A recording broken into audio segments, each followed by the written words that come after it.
सकाळी झोपेतनं उठलो, रेडी झालो, दिवसभर खेळलो, परत झोपलो दूध पिऊन. मग सायंकाळी उठलो, मम्मीने मस्त रेडी केलं.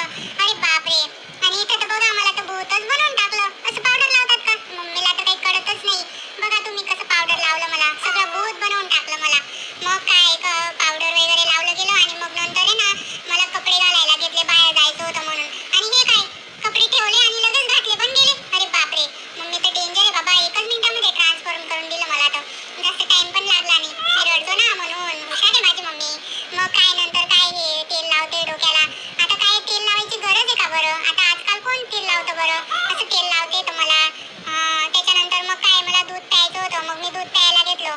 बघा तुम्ही, मम्मी दूध पाजत होती, मी तिला बोललो आता मी मोठा झालोय ना, तू नको पाजू मला, मी माझ्या माझ्या हाताने पिऊन घेईल. मग इथं मी ना माझ्या माझ्या हाताने दूध पित होतो. मग काय दूध पिलं गेलं, झालं मग लगेच रेडी बाहेर जायला. मग मस्त होतं बघा, इथं मम्मीने मला घेतलं होतं. मग काय पप्पा त्यांचे कामं होते आणि ते मला घेऊन गेले होते. नंतर मग मी मस्त मॉलमध्ये फिरलो.